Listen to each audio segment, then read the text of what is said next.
Buenas tardes, amigos, amigas, reciban todos ustedes un cordial saludo este día 3 de junio del año 2025 en este escenario jurídico Sandra Yeltsin.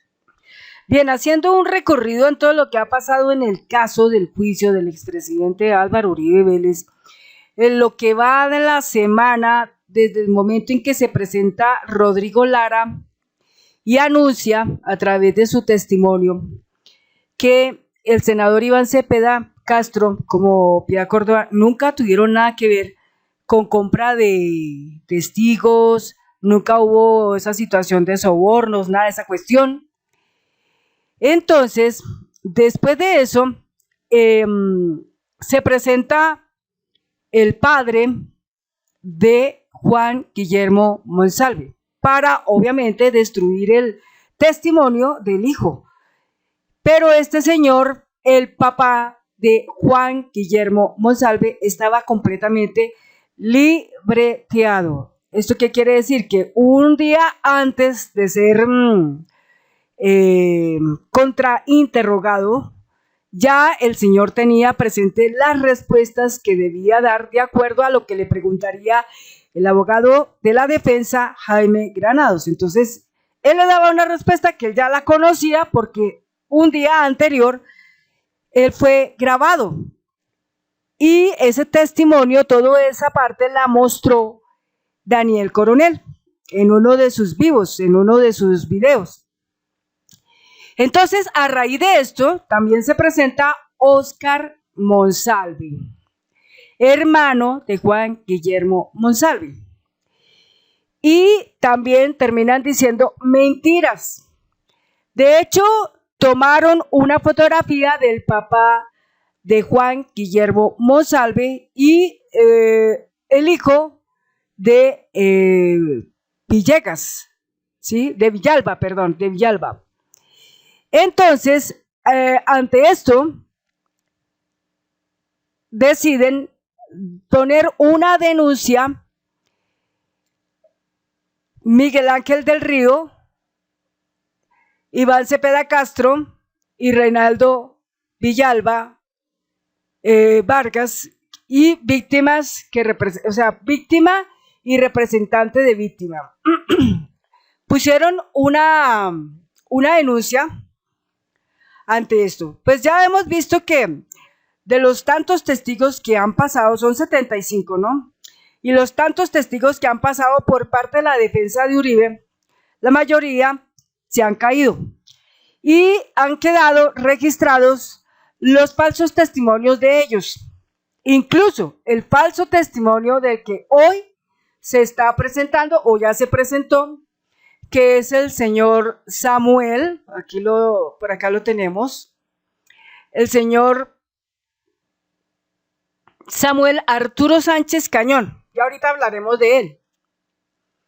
Bueno, entonces, en esa carta que presenta Iván Cepeda Castro, Miguel Ángel del Río y Reinaldo Villalba, dice lo siguiente: comunicado de prensa, Bogotá, Distrito Capital, 3 de junio del año 2025. Miguel Ángel del Río, representante de víctima, Iván Cepeda Castro y Reinaldo Villalba Vargas, víctima y representante de víctima en el proceso que se sigue en contra del ciudadano Álvaro Uribe Vélez por los presuntos delitos de soborno en actuación penal y fraude procesal, se permite informar que, el día de hoy hemos presentado denuncia penal ante la Fiscalía General de la Nación en contra de los señores Óscar Monsalve Correa, Luis Guillermo Villegas, el que era hijo o es el hijo del que ya murió, Villegas, por los presuntos delitos de fraude procesal y falso testimonio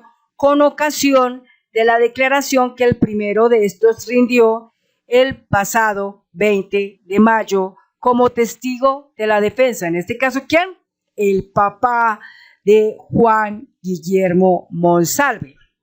Entonces, esta cartica que está aquí presente, yo la voy a activar para que la podamos ver un poco mejor.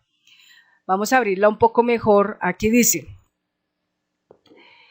Entonces, el primer punto de esta denuncia dice: el día de hoy hemos presentado denuncia penal ante la Fiscalía General de la Nación en contra de los señores Óscar Monsalve, ¿quién es él?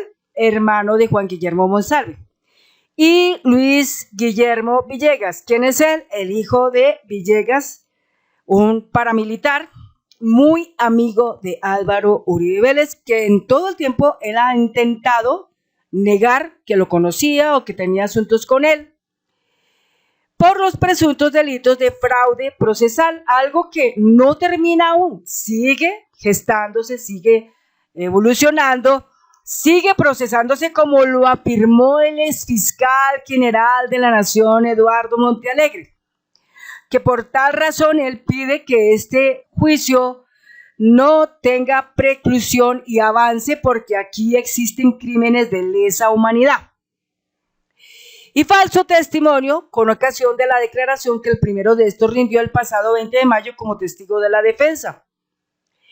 El punto 2, el 19 de mayo de la anualidad, o sea, del año 2025, tuvimos conocimiento de grabaciones de conversaciones en las que interviene Óscar Monsalve Correa y en las que narra el libreto de la intervención que realizaría en su declaración que se llevó a cabo el día siguiente, dirigida por el ciudadano Luis Guillermo Villegas, hijo del investigado por paramilitarismo Luis Alberto Villegas alias Tubo, y sobrino de Juan Guillermo Villegas, quien también es testigo de la defensa en el juicio oral y a quien la Corte Suprema de Justicia, en auto del 16 de febrero del 2018, en el radicado 38.451, le compulsó copias por presunta manipulación de testigos, precisamente por las presiones ejercidas en contra de la familia Monsalve. De hecho, pues esto no es un asunto que sea de los días de hoy, esto viene desde mucho tiempo atrás, desde más allá de 10 años, 15 años tal vez, viene esta evolución presentándose. Entonces, el fraude procesal se ha venido generando durante todo ese tiempo, pero ya hoy hemos podido conocer cómo es el modus operandi de la gente de Álvaro Uribe Vélez y la manera como hostiga, la manera como intimida, como amenaza, como persigue, como perfila. Entonces, ¿por qué sabemos todo eso?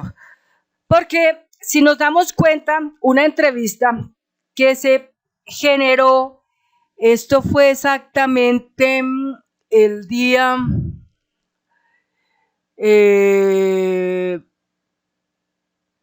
24 de mayo. Ese día hubo una entrevista en La Raya con la periodista Cecilia Orozco y la entrevistada era Gidis Medina. Y ella narró que le hicieron 8 montajes. Y estos 8 montajes lo que buscaban era que ella quedara encerrada de por vida, prácticamente a 200 años de condena, porque ella, después de que dio el voto para la reelección de Uribe para el segundo mandato, o sea, 2006-2010, entonces luego vino la persecución de esta señora. Y así, de esta manera, hoy, bueno, ella se ha liberado de todas esas cosas porque ha contado con personas que le han defendido y ha podido salir adelante con todos estos problemas. Y hoy por hoy ya se puede presentar en una entrevista y revelar la verdad de cómo el señor Álvaro Uribe Vélez, con toda su gente, que no es cualquier cosa, peligrosos además, tienen un modus operandi para desarrollar estas cosas, y entre ese modus operandi también existe el que llegan y hacen pensar que la persona a la que están hostigando, a la que persiguen, a la que perfilan, entonces es una persona enferma, drogadicta, con problemas psiquiátricos, psicópata, etcétera. Entonces la obligan a que tiene que tomarse un test de toxicología o de psiquiatría para decir qué es eso, como lo que está pasando en este momento con el presidente, en la manera como lo hostigan, que dice que tiene que hacerse eso, que no sé qué, en fin. Así mismo el uribismo hace la misma situación. Para ellos, lo único que cabe aquí es simplemente intimidar, amenazar, hostigar, perfilar, perseguir y, por último, si no asesinan, ponen a la persona en un exilio. Es decir, que a fuerza mayor se tiene que ir del país como sea. Y eso ha pasado con Deyanira. ¿Quién es Deyanira? La ex esposa del señor Juan Guillermo Monsalve, que hoy es una víctima reconocida en este proceso. Entonces el punto 2 ya vimos lo que es el punto 2, ¿no es cierto? El punto 3 dice, en las grabaciones queda en evidencia que Óscar Monsalve Correa en su declaración tenía por propósito hacer manifestaciones calumniosas y mendaces en contra de la víctima, el senador y defensor de derechos humanos Iván Cepeda Castro. Y para eso se escucha en la grabación que dice hay que cagarse a Iván Cepeda y al mismo tiempo decir que no conocía a Uribe, todo por indicaciones de Luis Guillermo Villegas. 4. El pasado 20 de mayo en la sede judicial de Santa Fe de Antioquia se presentó el testigo Óscar Monsalve Correa para rendir la referida declaración que estuvo llena de contradicciones y falsedades y en la que quedó en evidencia que siguió el mismo libreto que aparece en las grabaciones, tanto así que la propia fiscalía delegada impugnó la credibilidad del testigo en 3 ocasiones. A esta diligencia fue acompañado por Luis Guillermo Villegas, quien lo esperó en las afueras del complejo judicial, según una de las grabaciones que nos fue remitida ese mismo día.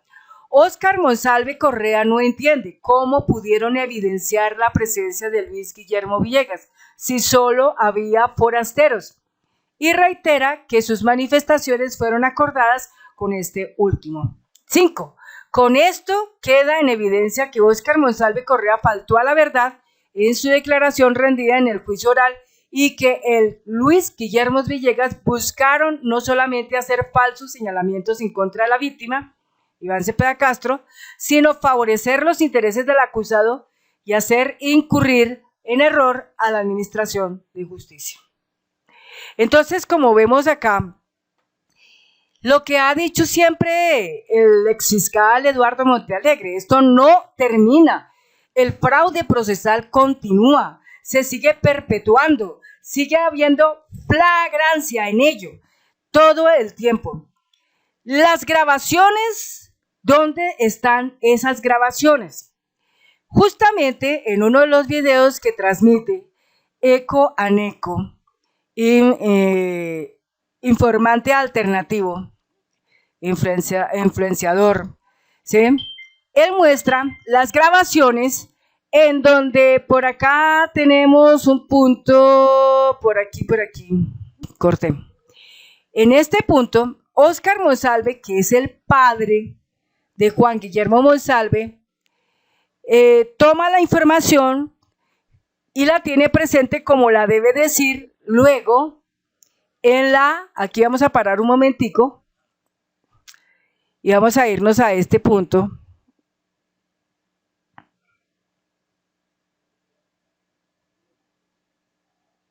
Ahí, en este punto en donde el señor, aquí lo vemos, en donde el señor Óscar Monsalve ya tiene en su conocimiento la información que debe decir con las respuestas correspondientes que debe decir. ¿Y esto por qué? Porque ya ha habido un entrenamiento previo entre este señor y lo que le va a decir Jaime Granados. Entonces, todo esto, ¿en qué se viene a convertir? En un fraude procesal. Es decir, esto así como está, lo que está haciendo es intoxicando en cierta manera la justicia en el punto de que la administración de la justicia, en este momento representada en la juez 44 y la fiscal Marlene Orjuela, tienen que ahondar un poco más en la información, investigar mucho más a esos testigos que se vienen presentando por parte de la defensa de Álvaro Uribe Vélez, ¿sí? Para que precisamente pues se detecte toda esa situación, esa cuestión. Ahora, vamos a otro punto, en lo que hemos visto acá. En el caso del juicio de Álvaro Uribe Vélez, hoy es la sesión 46. En esta sesión 46 del día 3 de junio del 2025, día martes, fueron citados los testigos Samuel Arturo Sánchez Cañón, quien fue ya sentenciado por la Corte Suprema de Justicia, y precisamente el delito que ese señor cometió tiene que ver con soborno de testigos. ¿A quién sobornó? Al señor Carlos Enrique Vélez, alias Víctor, y mancomunadamente con el proceso de Mario Uribe, primo del expresidente. Es decir, un señor que ya practicó el delito de soborno, fraude procesal, y esto es citado como testigo para decirle a la audiencia, a la juez, a la fiscal, que el señor Uribe es inocente cuando el señor tiene ese delito, y que justamente el señor Uribe Vélez también tiene ese delito. Es decir, uno que soborna siendo convocado por otro que soborna. ¿Qué nos da? Pues que simplemente son más culpables que quién sabe qué. Esa es la razón. Entonces, en la parte de la nota de vorágine, aquí tenemos la evidencia, tenemos el momento en que rinde testimonio este testigo de la defensa de Álvaro Uribe Vélez, señor abogado Samuel Arturo Sánchez Cañón, quien estuvo involucrado en la gestión y consignación de dinero relacionado con testimonios a quien Carlos Enrique Vélez, alias Víctor. Entonces, lo que podemos aquí percibir es que dilatan el proceso día a día, pero la figura que nosotros observamos aquí es que en la medida en que el proceso avanza, en ningún momento está favoreciendo al señor Álvaro Uribe Vélez para determinar que el señor es inocente. Pues eso es lo que ellos buscan. Ellos simplemente van detrás de algo, y es dilatar y dilatar y dilatar hasta llegar a una preclusión. Pero en ese dilatamiento que se va presentando en la línea del tiempo, lo que estamos observando día por día es que los testigos que van llegando allí a rendir su testimonio, supuestamente buscando mostrar una inocencia en el señor Álvaro Uribe Vélez, que incluso las personas que se encuentran fuera en las oficinas de Palo Quemado, esos que tienen una careta de Uribe, ellos están esperanzados todo el tiempo en que su líder es inocente. Pero lastimosamente su líder, cada vez que trae un testigo, este testigo es revelador, y este testigo, por una u otra razón, frente a la artillería que presenta la fiscal Marlene Orjuela, muy inteligente por cierto, en la forma como da el proceso de las preguntas, unas preguntas que solamente determinan decir sí o no. En ellas va llevando de una y otra forma como un hilo, va tejiendo un hilo, en el punto en que a través de ese tejido que va generando esa fiscal, va llevándolo hacia el punto de que indirectamente, ¿a qué horas pasó? Pero dijo lo que ella quería esperar de escuchar de esos testigos, que es una verdad. Es decir, que poco a poco, en la manera como lleva el cuestionamiento, ese contrainterrogatorio, la fiscal Marlene Orjuela va llevando a esos testigos falsos a su misma destrucción, los conduce a su misma destrucción, a tal punto de que hoy por hoy, como vemos por aquí abajo, entonces para este momento hay 18 testigos falsos que ya están investigados, y obviamente llegarán sus respectivas imputaciones por ese evento. Dice el abogado Reinaldo Villalba, el 1 de junio, dice: irrefutable. Desde hace varios años hasta hoy, la familia Monsalve ha sido presionada y manipulada en favor del acusado. Una hermana de Juan Guillermo Monsalve indica que éste dice la verdad. O sea, que Juan Guillermo Monsalve dice la verdad. Entonces las cosas están así, de esa manera. Entonces, por esta razón, ya prácticamente Óscar Monsalve Pineda es el papá de Juan Guillermo Monsalve, está denunciado ante la Fiscalía General de la Nación. Y obviamente, pues todo lo que ellos habían hecho en un momento determinado prácticamente se derrumbe. Es el derrumbe en esa parte de la defensa porque intentaron utilizar un testigo y lo libretearon, pues porque el tipo es ignorante también. Pasó a ser parte del juego de ellos y lastimosamente, después de haber sido parte de ese juego, hoy tendrá que ser ya parte de una condena y guardado en una cárcel y lamentablemente a llorar porque no hizo realmente nada, ni ayudó a su hijo, pero tampoco ayudó a Uribe. Y además, entonces por el otro lado está también ahora la situación de este otro testigo, abogado, que ya también prácticamente condenado por la Corte Suprema de Justicia, señor Samuel Arturo Sánchez Cañón, que igualmente su testimonio tampoco le va a servir de nada y lo único que va a hacer es que ya tiene un tanto de años de cárcel y aumentará con 12 años más de cárcel por rendir un falso testimonio.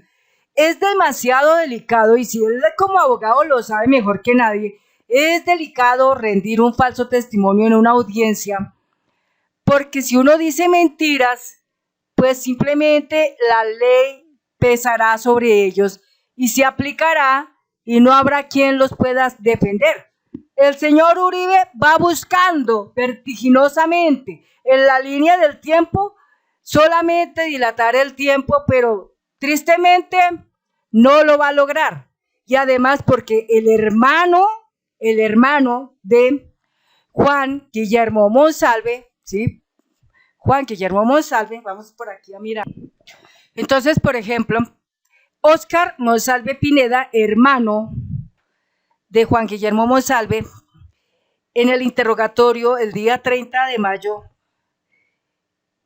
que le generó la fiscalía a él, decía que en el bloque metro paramilitares sí pernoctó en la hacienda Guacharacas. ¿Sí? Entonces, por ese lado se cayó. Este señor por ese lado se cayó. Entonces, tremendo. Y por otro lado, vamos a leer aquí este pequeño argumento, este texto que expuso el 31 de mayo el senador Iván Cepeda Castro, que dice así. Dice, la asesoría academicista de juez Carlos Alberto Cruz, otro testigo de la defensa que también lastimosamente cayó, dice así. En el juicio oral escuchamos ayer las declaraciones del juez Carlos Alberto Cruz. Imagínense, un juez. Y fue descubierto por la juez 44 porque el señor estaba mintiendo, tanto que hasta tuvo que pedir excusas, perdón, bueno, pero el tipo lastimosamente también se cayó. Y Óscar Monsalve Pineda, hermano del testigo Juan Guillermo Monsalve Pineda. Wow. Entonces dice, el juez dice esto, juez Cruz, confesó tener plena conciencia de que su amigo y exalumno, el abogánster Diego Cadena Ramírez, estaba sobornando a testigos. Es decir, él confirmó que sí había hecho sobornos a testigos y que el acusado expresidente Álvaro Uribe Vélez estaba siendo informado en tiempo real de esas acciones y las autorizaba. Esto quiere decir, con más puntos, que cayeron totalmente. Entonces, como se darán cuenta, aquí ya no hay más palabras que decir. El señor Álvaro Uribe Vélez es 100% culpable. Tenía 100% conocimiento de todo lo que sucedía. el dinero siempre se dio. Había la existencia de los paramilitares que pernoctaban en esa hacienda, las guacharacas, el robo del combustible, todo eso es cierto. No hay absolutamente hay nada que sea falso, todo es cierto. Y aunque las personas que siguen a Uribe siguen a esta altura de la vida afirmando que su líder es inocente, lamentablemente vayan sincronizándose porque su mismo líder que se cree inocente, él mismo solito, con la ayuda de la defensa de él, presentando los testigos que supuestamente van es que para ayudarlo, esos testigos que está llevando día a día, esos testigos son los que le han puesto todas las trampas y poco a poco, como en una película por escenas, han ido cayendo uno y otro. No es más ahí lo que hay que decir acá. Cruz aconsejaba jurídicamente a Cadena y pese a que intentó mostrar que dicho asesoramiento era académico, no pudo ocultar que las consultas de Cadena eran sobre asuntos relacionados con este proceso. Por eso, la Corte Suprema de Justicia compulsó copias a la Sala Disciplinaria del Consejo Seccional de la Judicatura del Valle del Cauca para que se investigara disciplinariamente al juez Cruz. Pues obviamente porque dándole esos consejos a su alumno Cadena, lamentablemente tanto el uno como el otro se hundieron por querer salvar al señor Uribe Vélez, por haber realizado, al parecer, labores de asesoría jurídica a Cadena Ramírez, incumpliendo con ello sus deberes y obligaciones como servidor público. De las conversaciones legalmente interceptadas entre el abogado Diego Cadena y el juez Carlos Alberto Cruz, se evidencia que, 1. El juez escuchó la conversación por celular entre el abogado Cadena y el acusado Uribe Vélez, en la que este último autorizó al primero para que le ofreciera recursos de revisión al testigo Juan Guillermo Monsalve Pineda sin que Cruz le advirtiera acerca de la ilegalidad del mismo. El punto 2. El juez habría asesorado a Diego Cadena en la elaboración del memorial que radicó en la Corte el 23 de mayo del 2018, en el que da su versión sobre una columna del periodista Gonzalo Guillén. 3. Cadena reconoció que no verificaba información, oh por Dios, sino que buscaba potenciales testigos, es decir, una fábrica de testigos. Eso era lo que estaban todo el tiempo haciendo. Le informó de, entre comillas, un trabajo de campo, cierre comillas, que venía haciendo aquí con investigadores para saber dónde están estas personas e ir a entrevistarlos para atacar la prueba en el proceso del presidente Uribe. Cierra comillas. Aunque en su declaración señaló que el abogado Diego Cadena no llevaba procesos en su despacho, el periodista Daniel Coronel, el pasado 16 de febrero, publicó una columna titulada Juez desjuiciado, cierra comillas, en la que revela que el Tribunal Superior de Buga revocó una decisión adoptada por el juez Carlos Alberto Cruz, quien habría pretendido, sin cumplir los requisitos de ley, concederle el beneficio de acumulación de penas y libertad condicional a Ramón Quintero San Clemente, alias RQ o el señor de Buga, el mismo que ha sido llamado como testigo de la defensa y del que han sido apoderados Diego Cadena y Ángela Milena López. Ángela Milena López es otra abogada. Ahí está. Entonces, como nos damos cuenta, todo esto se presenta y todo esto lo único que nos va apuntando es que el señor Álvaro Uribe Vélez es 100% culpable. No sé por qué todavía hay personas que eso no lo comprenden. Es 100% culpable. Y así, alguna vez por allá salió un audio que decía, el audio que se reveló, que nunca se había presentado ante la gente completo, que algunos salieron a tildar que esos 11 minutos en donde charlaba Diego Cadena y Álvaro Uribe Vélez sobre los asuntos de Deyanira, de cómo le iban cómo la iban a hundir, digámoslo así, cómo la iban a hostigar, cómo la iban a intimidar, cómo la iban a perfilar, cómo la iban a perseguir hasta que la exiliaron. Ahí todo lo decía en ese audio.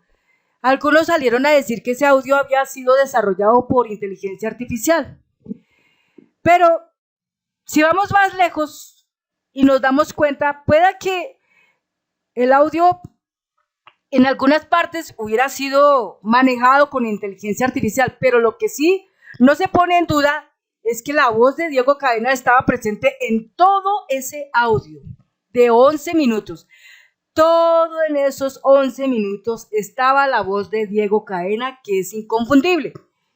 Que de pronto no se escuchaba, era muy bien la otra voz, que era la de Uribe, y que da la sensación de que fuera un montaje con inteligencia artificial, pero no lo era, porque este mismo audio luego fue presentado en diferentes canales de YouTube, como por ejemplo Cápsulas para la Memoria.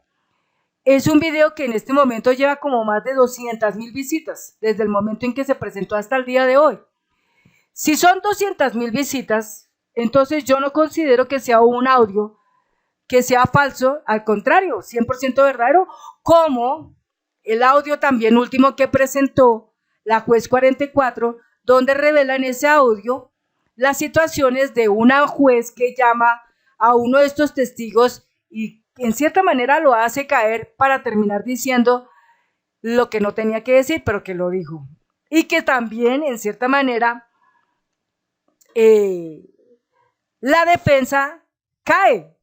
Y Uribe cada día queda más hundido que nunca, porque en vez de salir, se supone que si él está llevando testigos que van a pintar que él es inocente, hombre, carambas, pagando plata o no pagando plata, no sé, pues ya hace rato ya se debería haber mostrado que el señor Uribe es inocente.